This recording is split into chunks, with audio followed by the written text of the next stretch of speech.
Hello, everybody, and welcome to another episode of the Professors of Profit vlogcast. I'm your host, Dr. F. Scott Fiel, and we have a special episode tonight, one that is not on the list of 100 side gigs, side hustles, and other extraneous things that therapists can do with their free time.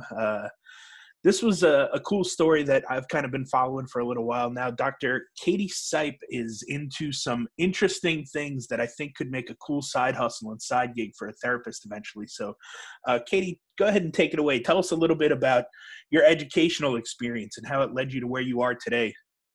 Yeah.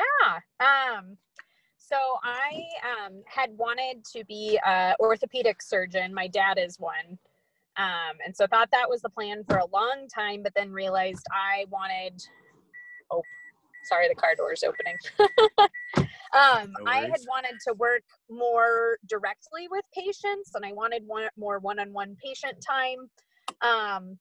And so I had a couple friends in undergrad who were applying for PT school, so I decided to look more into it and started shadowing, and I just fell in love with the profession.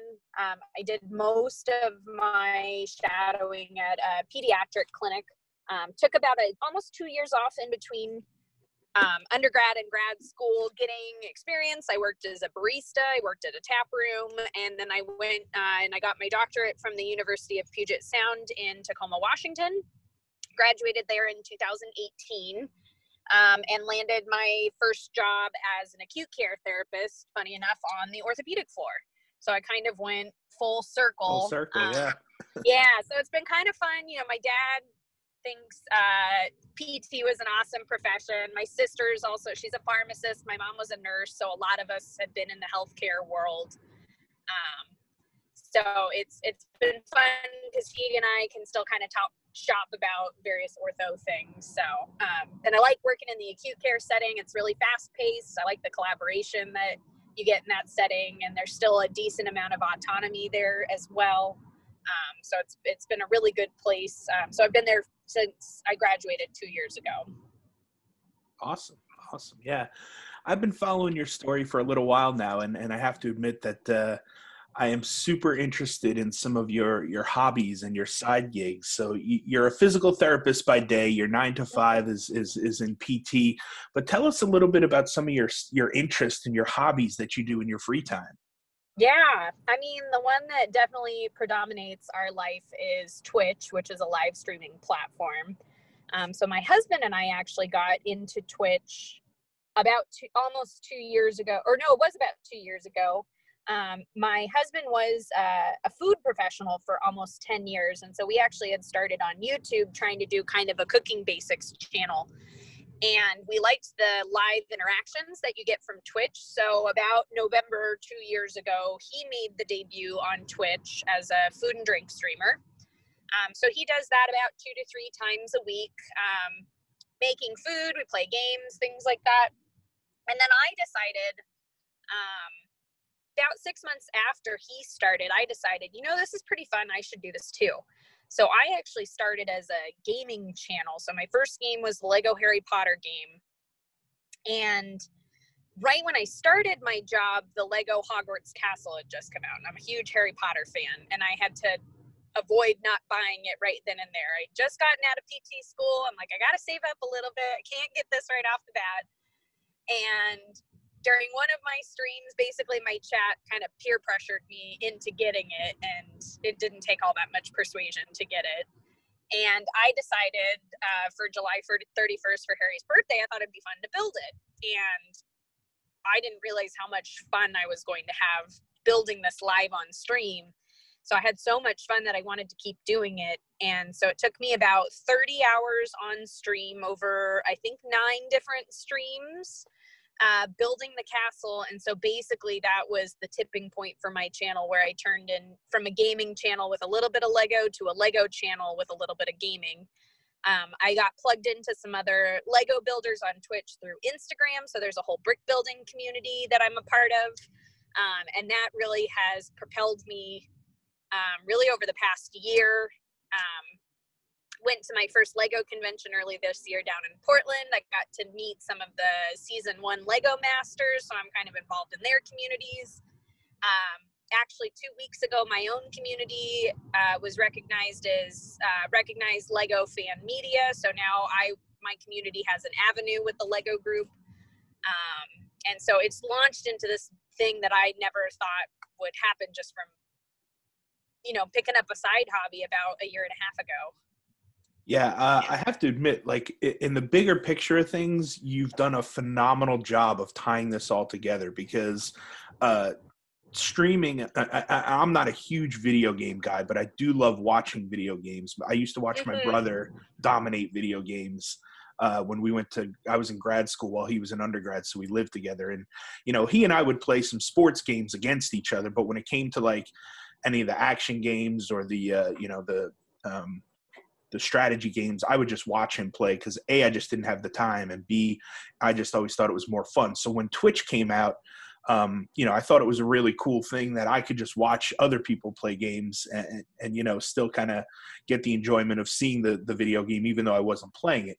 So the fact that there's so many Lego video games out there right now, my kids love the Lego series. They love the Lego game. So it's really cool that you were able to kind of tie Lego video games and then smoothly transition it into Lego building and brick building and stuff like that. So, and I think there's still room for you to kind of sway back and forth between the two. Every once in a while, throw in a Lego video game or two. So really great job, phenomenal job on that. I love it. Let's talk a little bit. Let's go back to the origin story a little bit. How did you get into gaming and how did you get into Lego building? Like how did this all start for you? Yeah, I mean, I've been a gamer nerd for quite a while.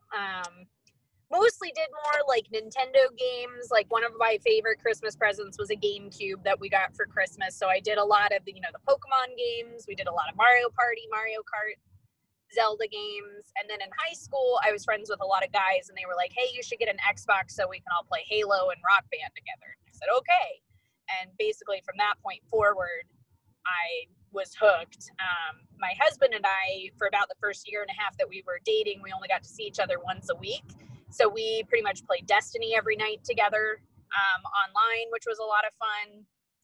But then the Lego games specifically, like that was always one of our favorites in our family as well. So usually we'd get those around the holidays and we'd take turns about who was playing. And me and my sister were the completionists and trying to find every little secret thing, whereas my brother would just blow through the level as quickly as possible.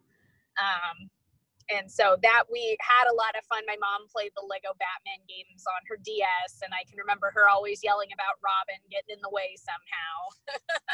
So it seemed like, it just seemed like I really want to play this game again, and it seems like this would be a fun one. Like everybody's got a little bit of that nostalgia with either Lego or with video games, and so it seems like kind of the perfect game to enter in on, to start on Twitch.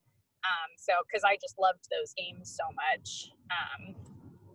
So that's kind of why I picked that one to start with. And I did both of the Lego Harry Potter games. I played the Lego Jurassic World. I did Lego City, and then I've started a Lego Batman playthrough as well, but I haven't finished that one yet because my computer doesn't always like to cooperate. Yeah, the technology's great when it works, Yeah, I'm excited because my kids are 9 and 4, and so they're a little bit young, I think, still for the Harry Potter, but we're about to start getting into that, I think, over the next couple years here. So kind of looking forward to a lot of that. We've never been to Universal Studios, so I think that's somewhere in the next year or two. I think we're pandemic permitting, we may try to head down there and stuff. So, but from the Star Wars Legos to the Lego movies, my son loves them. He's hooked. He loves the Avengers and the Marvel Legos. So I can't even tell you how many Spider-Man sets of Legos that I've stepped on over the last couple months throughout my house. So I'm really excited now to kind of shift things a little here and talk about monetization because my big thing obviously is student loans and student loan debt and trying to find new and inventive ways that's kind of outside of the normal 9 to 5 to come up with side gigs and side hustles to help pay down those student loans quicker. So I'm always trying to think about monetization and some interesting avenues. And I think that both Twitch and YouTube and Legos and gaming and all of this stuff has so much potential for monetization. I would love to hear a little bit about some of the platforms and some of the thoughts and ideas that you have towards monetization, or if you even plan to do that. So my channel actually is monetized. So it's actually not that difficult you have to hit affiliate status on Twitch, which means you have to have 50 followers. You have to stream, I think, 7 different days. And then you have to have an average of 3 viewers. So I was lucky that I hit most of that fairly quickly because I had my husband's channel in the food and drink community that kind of propelled my channel a little bit. But for the most part, especially in those kind of creative areas, like if you're going in to stream Fortnite, you're going to have a hard time. But if you can kind of find one of those niche areas on a platform like Twitch, it's a lot easier to be found. It's a lot easier than YouTube. YouTube, I've started a YouTube channel, but I'm working on it, but it's not my priority.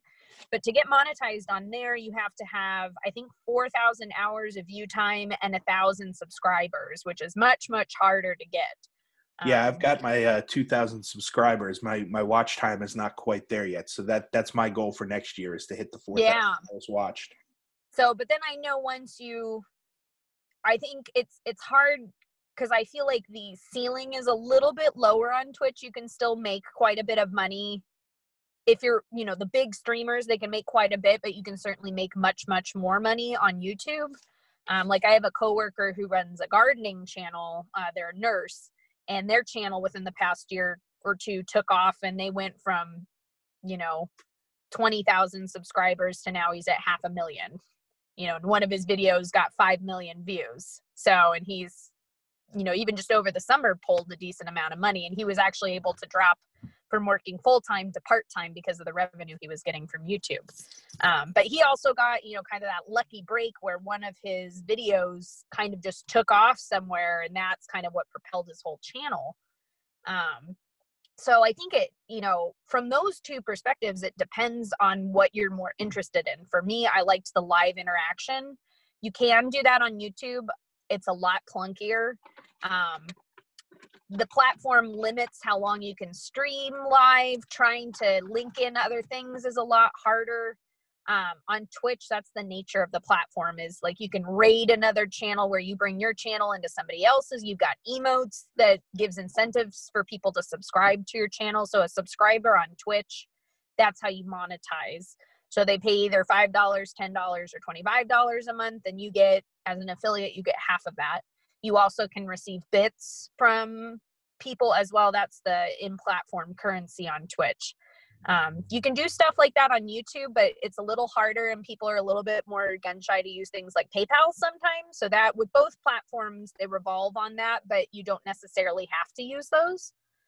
So, I mean, it definitely takes the work, and it's not going to be something right off the bat where you can leave your full-time job necessarily. So right now for both of our channels, I'm still working 40 hours a week on top of my channel, and I typically stream about 1, sometimes 2 times a week. And my channel is almost self-sufficient. So it's, a couple extra $100 a month. Usually I'll set a goal saying, okay, we're going to try and get this specific set. And so that way that helps a lot to give people, instead of just a general fund, says, okay, we're going to get this set. So I've done that. I've gotten the International Space Station, and then I got one of the new Monkey King mechs, that all from people donating to my channel.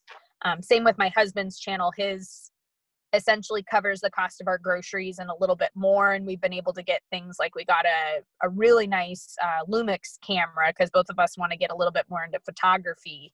So that's where we've been trying to pump things in, is trying to improve both of the qualities of our streams. Because then once you kind of have that part done, then it makes it a little bit easier for the cash flow to continue to increase. Yeah, that's awesome. No, it sounds like you guys are doing everything right. And I love hearing that. Like I said, I love thinking a little bit outside the box when it comes to, using your background, your hobbies, your interests, things you're really good at. I try to always keep one foot in the boat of healthcare and therapy, but it doesn't always work out that way. A couple of things I've done with lead generation have been completely outside the box of healthcare, and I'm cool with that. It is what it is. But Tell me a little bit about how you guys are promoting your channels, and what are some things that you guys are doing to kind of give awareness to your channels and stuff. Yeah, I mean, it's funny. We have a couple kind of our IRL friends that tune into our streams, but mostly the people who watch us are just people who have found us one way or another on the internet. You know, being a part of some of the communities. So my husband is on a food and drink stream team, so that helps. You kind of got a built-in network right there. We don't have an official team, but kind of the brick building community, you know, getting plugged in there. I've met some people at conventions. I've met some people through Instagram. So it's kind of, you got to be a little bit present on, you know, Twitter, on Instagram, not as much on Facebook for my platform, but other pages, that's definitely a lot bigger for them. And then physically going into other people's streams. So we noticed a big difference, especially with my husband. He's a little bit more of what we call a lurker, where he'll just kind of hang out and just not really say anything. So I really was like, hey, why don't you go and like talk to these people? Because once you get a connection with another channel, they're more likely to either stop by or recommend your channel to somebody else. And then all of a sudden, you know, you're now getting all these people. Like, we've got a really cool crossover right now, because usually on Sundays I'll stream and then we'll raid into my husband's channel. So we're getting a really cool crossover between the Lego community and the food community. So we're getting brick building people show up in food streams, and food people show up in Lego and foodies go well together, I think. Yes. So like, really it's a match made in heaven. Right. And then, so that is honestly, like, sometimes we'll post about things, but more it's just kind of, the more you're on, the easier it is to find you. But I've also had to take some breaks too, and I was worried what that was going to do, but it allowed me to recharge, so I had better energy. And so there was, you know, 1 month, I think I streamed 2 times the whole month, but my numbers still stayed about the same, which I was surprised about, because people were there now to see what I was doing. So I built up that community that, you know, they're like, yeah, you're worth waiting for when you do come back. So now I'm averaging between 25 to 30 viewers a stream, somewhere in there. Yeah.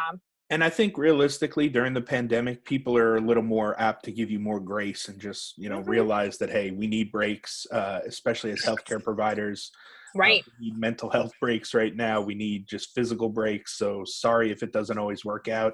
My big thing is always, look, don't beat yourself up over it. You know, I mean, it is what it is. It's life. You know, you have to take those breaks sometimes to recharge. And like you said, it gives you that energy to kind of come back full force when you're ready.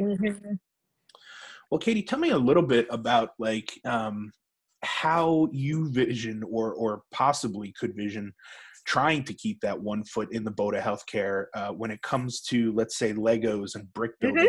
Do you see a little bit of opportunity for collaboration, maybe like in a pediatric setting or even just a fine motor rehab setting? What are some things that you think of with Legos when it comes to your rehab profession as well? Sure. So I have chatted with a gal that I met. So she works in, I think it's like memory care and adult family home type setting. She's not a therapist, but she just enjoys Lego building. And so she's brought bricks in. Usually it's like the Duplo, which are the bigger bricks, easier to handle, and some of the mini figures, and just allowing these adults who might have like dementia or something like that, just giving them a chance to do something fun. And so we talked a lot about that, and I said, you know, I could see a lot of carryover. I did a literature dive about it, and there's really nothing specifically relating to Lego. There is obviously with, you know, fine motor, cognitive tasks, things like that, correlation with, you know, adults to help preserve some of their cognition, but then also quality of life for those where their cognition may have declined. So I've actually already started chatting with my supervisor, because I brought it up with a couple of our occupational therapists, and they all know that I do the Lego building on the side. And so we've even started talking, like, how cool would it be for maybe our neuro floor to get a little box to work, you know, maybe the more system to work on that fine motor task with your hemiparetic patients, or get like a wall piece where you could have them work on multi-directional reaching to try and make a pattern. So things like that, which I think initially I was wondering how you could do it in the acute care setting, but the more we thought about it, we were like, oh, this actually wouldn't be that hard. So I think my boss was really enthused about that idea. So and they're not too crazy expensive, and luckily they're pretty easy to clean too. So we might try that out in the future and see how that works for some of those patients.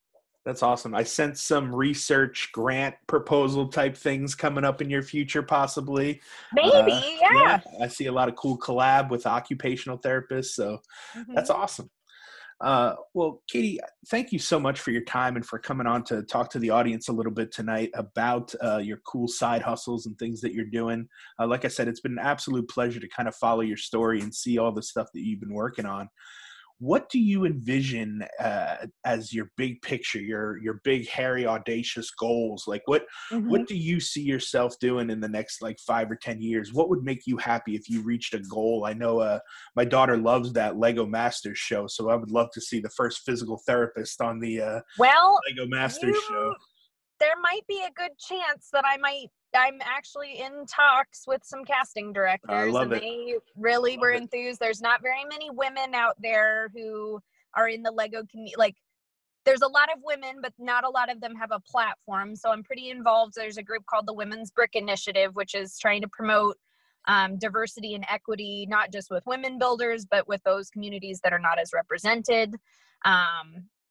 With minifigures, with sets, with promotion, things like that. So I've gotten really involved with them, and I'm hoping now with my fan media status, I can help be a contributor. I think, like you said, I've never really done research, but I think this could be something really cool. Lego does some things with, donating sets to hospitals, but I don't know how much they've done research wise. So I think that could, especially now that I've got that avenue with them, I think that could open up a lot of really cool possibilities. And then it's also been cool too, because even in my streams, all of my followers know that I am a doctor of physical therapy. And so we've talked a lot of healthcare. We've talked a lot of PT. So even though I'm doing Lego building, I've been able to do a lot of education about what our profession does. And so it's been a cool avenue in that sense too, obviously not given anything too specific medical advice, but be like, here's general what we do. education We're more to the public though, health and wellness. Right. So it's been cool to get to use that platform to talk about, some of the things I'm dealing with at work, and what people have experienced in the past. Luckily, a lot of people, I have a couple followers, they were like, I love that you're a physical therapist. I had PT as a kid and as an adult, and it's so awesome that you do this.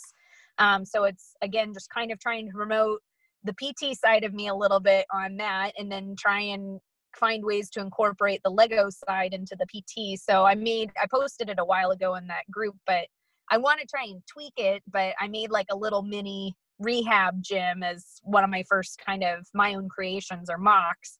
So I want to do it. It was limited to a 16 by 16 space, but I want to try and do it a little bit more accurately. And now I have a few more parts. But we were even talking about that in a social hour. We were like, they're starting to come out with more wheelchairs, but most of the wheelchairs that they have for Lego sets have push handles. And, a lot of our individuals who are high level wheelchair users, that's not what their chairs look like. We don't have any power chair options. We don't even have a cane or a walker. So if you're trying to do those kinds of builds, those pieces just don't exist. So even being that healthcare side, making even some of their hospital sets a little bit more accurate and representative of patient populations. Yeah, we're seeing that in Barbie and a lot of the toy sets out there now. They're starting to become more inclusive. They're having those assisted devices. They're having, sets with amputations and prosthetics and orthotics and stuff. So absolutely. I think, why not for Lego? I think it's a great fit. I think, definitely that's a great initiative. And and they've got a Braille set that they do have. So for those who have visual impairments, and then they do, I think it's a minifigure head that has a hearing aid in it. So that was another nice addition to, again, show those with hearing impairments. So it definitely, they're headed in the right direction, but it would be nice to see the cane that I had to make it, because I didn't, there's nothing even remotely close to making a cane. Yeah, that seems like that would so be I think that could easy be a one cool too. direction. Yeah. Well, that's awesome. I can't tell you how much I appreciate you for using your platform to do such wonderful things and to advocate for the field of physical therapy. I teach full time now for the most part, so I'm not as clinical as I used to be.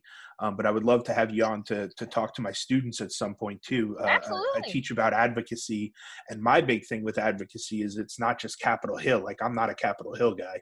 I give my money to the PAC because I don't know anything about that stuff. So you Right. guys take care of that. I'm going to find other ways to advocate, like, fantasy football injury course, or, my book on student loan debt, or like just other ways that I feel that are important to advocate. So, I'm so proud of you and what you're doing. Thank you. Can't say how excited I am. Because I really think it's a great initiative. And like I said, I can't wait to see the end game.